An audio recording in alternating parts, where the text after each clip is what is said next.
శ్రీమాత్రే నమ. శ్రీ గురుభ్యో నమ. అంబాత్రయ క్షేత్రములో వెలిసినటువంటి త్రిమాతల యొక్క ఆశీస్సులను మీ అందరికి ప్రసాదిస్తూ మీరు, మీ పిల్లలు, మీ కుటుంబము, మీ సంసారము, మీ మాన్యత, మీ ప్రతిష్ట అంతా కూడా ఆ జన్మాంత యశస్సును పొంది సుఖ సౌఖ్యములతో మీరందరూ విరాజిల్లాలని ఆ త్రిమాతలను మనస్ఫూర్తిగా నేను కోరుకుంటున్నాను. 2026 ఇది మే నెల. ఈ నెలలో 16వ తారీఖు నాడు శనివారం అమావాస్య.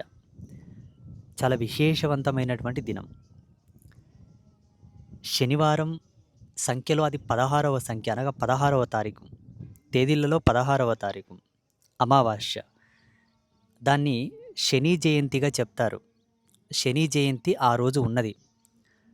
మనకు దిక్పంచాంగం ప్రకారంగా ఆ రోజు జ్యేష్ఠ అమావాస్య, శని జయంతి, వట సావిత్రి యొక్క వ్రతం ఉన్నది. ఈ శనివారం రోజు అమావాస్య రావడాన్ని శని భగవానుని యొక్క అత్యంత అనుకూలతకు, భగవంతుని యొక్క ఆ శని మహాత్ముని యొక్క ఆశీర్వాదం కొరకు విశేషంగా మనం దాన్ని సద్వినియోగం చేసుకోవచ్చు. ప్రతి ఒక్కరూ సద్భక్తులందరూ కూడా అనేకమైన ఇబ్బందులతో బాధపడుతూ ఉంటారు. ఆరోగ్యంగా కానీ, ఆర్థికంగా కానీ, కుటుంబ పరంగా కానీ, సామాజికంగా, రాజకీయంగా అనేక రంగాలలో ఎవరి స్థాయిని బట్టి వాళ్ళకు కష్టాలు, సమస్యలు ఉండే ఉంటాయి.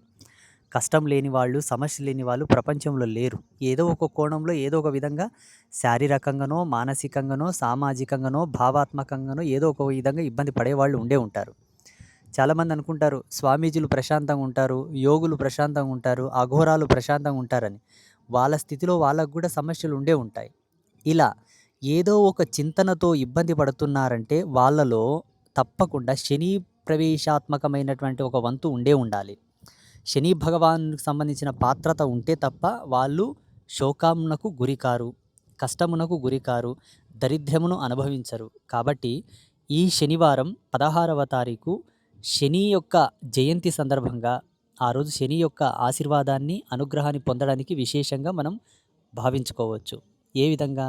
ఆ రోజు అమ్మవారి ఆలయానికి వచ్చి శని దీపం వెలిగించండి.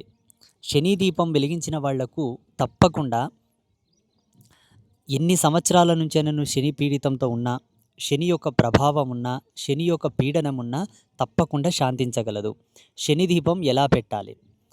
16వ తారీఖు శనివారం అమావాస్య, అనగా ఈ నెల మే నెల. బాగా గుర్తుపెట్టుకోండి. మళ్ళీ వచ్చే నెలలో ఉండే అమావాస్యకు వచ్చి పెడితే కుదరదండి. ఈ నెలలో 16వ తారీఖు శనివారం అమావాస్య రోజు మాత్రమే పెట్టాలి. శని దీపం ఎలా వెలిగించాలి?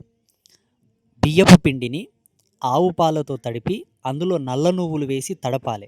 తడిపి ప్రమిద చేయాలి.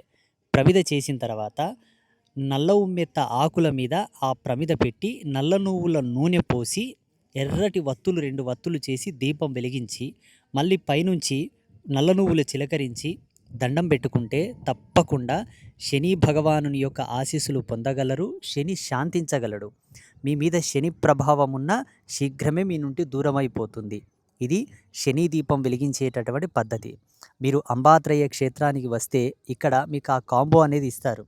బియ్యపు పిండి ఇస్తారు, పాలు ఇస్తారు, నువ్వుల నూనె ఇస్తారు, నల్ల నువ్వులు ఇస్తారు, ఎర్రటి వత్తులు కూడా ఇస్తారు. మీరు పీఠానికి వచ్చి ఆ రోజు శని దీపం గనక వెలిగించుకొని ముగ్గురమ్మలను దండం పెట్టుకొని రుద్రశూలం తాకి ఆలయం చుట్టూ పసుపు వేసి దండం పెట్టుకొని కోనేటి జలాలు గనక ప్రోక్షణ చేసుకుంటే అద్వితీయమైనటువంటి శక్తిని మీరు పొందవచ్చు. అద్భుతమైనటువంటి ఫలితాలు పొందవచ్చు. ఈ శని జయంతి రోజు ఈ శని దీపాన్ని తప్పకుండా ప్రతి ఒక్కరూ వెలిగించండి. ఇది అమ్మవారి యొక్క ఆశీస్సులుగా, అమ్మవారి యొక్క వాక్కుగా స్వీకరించండి. శుభమస్తు. శ్రీమాత్రే నమః.